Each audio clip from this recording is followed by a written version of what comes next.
ओम नमो भगवते वासुदेवाय। देखिए, आज के प्रसंग में हमारे धर्म शास्त्रों में मनुष्य के कल्याण के लिए मनुष्य में 40 संस्कार व 8 गुण आवश्यक बताए हैं। 8 गुण विहीन होने पर मनुष्य के 40 संस्कार बेकार हैं। सुनिए, वे कौन से 8 गुण होने मनुष्य के अंदर जरूरी है। संसार में हर मनुष्य मृत्यु के बाद स्वर्ग चाहता है, भगवान के परम पद को चाहता है, लेकिन शास्त्रों में मनुष्य में 40 संस्कार और 8 गुण भी बताए हैं।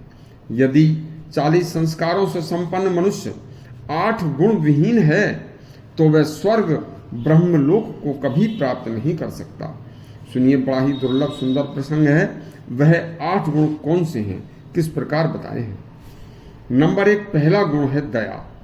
शास्त्र कहते हैं कि जो मनुष्य संसार में सदा प्रसन्न रहते हुए, हमेशा हर स्थिति में खुश रहते हुए, संसार के सभी प्राणियों को हित में, उनके कल्याण के लिए ऐसा व्यवहार करता हो, सभी का भला चाहता हो, उसे दया का गुण कहते हैं। नंबर 2, शांति का गुण। जो मनुष्य किसी से अपमानित होकर भी दूसरे को अपमानित करने वाले को अपमानित करने की नहीं सोचता, तथा जो मनुष्य अपने मन, वाणी और शरीर से दुष्ट विकार, दुष्ट विचारों से ग्रस्त नहीं है, वह उसकी तितिक्षा ही क्षमा, शांति का गुण है। नंबर 3, अनुसूया गुण। यदि कोई व्यक्ति धर्म, अर्थ, काम, मोक्ष को प्राप्त कर ले तो ऐसे मनुष्य के प्रति जो व्यक्ति द्वेष भाव नहीं रखते, उस बुद्धिमान प्रज्ञावान को अनुसूया गुण कहते हैं। नंबर 4, शौच गुण। शौच का अर्थ है पवित्रता।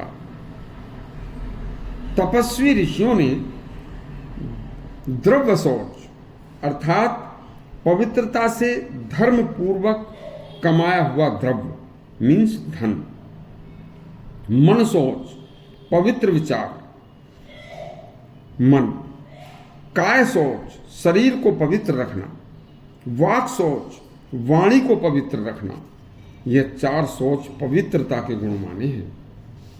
नंबर 5, अनायास गुण।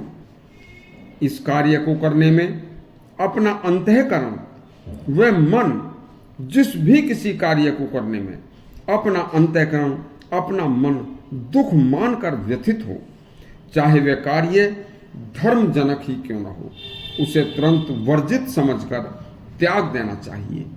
इसे अनायास गुण कहते हैं। नंबर 6, मंगल गुण। जिस कार्य को धर्मशास्त्रों में प्रशस्त बताया है तथा उसे जरूर करना चाहिए, जिस कार्य को अप्रशस्त कहा है उसे त्याग देना चाहिए, उसमें मनुष्य का कल्याण छिपा होता है। इसे कहते हैं मंगल गुण। नंबर 7, एकर्पण्य गुण। शास्त्र कहते हैं कितनी भी विपत्ति क्यों न आ जाए, किसी के सामने दीनहीन होना नहीं चाहिए। यथोचित कार्य करते हुए कुछ भाग देने की ही इच्छा रखनी चाहिए, परेशानी में भी न के मांगने की। इसे कहते हैं एकर्पण्य गुण। नंबर 8 है ऐशप्रहा गुण। मनुष्य को सदा विषय भोगों के प्रति अभिलाषा का त्याग तथा पराई संपत्ति के प्रति अभिलाषा सदा त्याग देनी चाहिए। यह शास्त्रों में वर्जित बताया है और इस गुण को ऐशप्रहा गुण कहा जाता है। अब इस प्रकार के इस दुर्लभ प्रसंग का आप सार सुनिए। क्षमाशील व्यक्ति सर्वविजयी होता है। दयावान व्यक्ति सभी सुखों का उपभोग करता है। अनुसूया रहित को स्वर्ग प्राप्त होता है। सोचाचार पवित्रता से आध्यात्म मिलता है। मंगल गुण से परलोक में भी प्रतिष्ठा प्राप्त होती है। अनायास गुण से देवताओं के समान समता प्राप्त होती है। मंगल गुण से परलोक में भी प्रतिष्ठा मिलती है। अनायास गुण से देवताओं के समान समता मिलती है और एकर्पण्य से प्रकृति स्वरूप सुख मिलता है। इस प्रहाहीन व्यक्ति शाश्वत अनंत सुख को प्राप्त करता है। 40 संस्कारों के साथ साथ इन 8 गुणों से परम ब्रह्म की प्राप्ति होती है। यदि किसी में ये 8 गुण धर्मशास्त्रों के बताए गुण नहीं हैं तो उस मनुष्य के 40 संस्कार बेकार हैं। यदि आपको यह दुर्लभ प्रसंग अच्छा लगा हो तो हमारा चैनल सब्सक्राइब करें और घंटी दबाएं। धन्यवाद।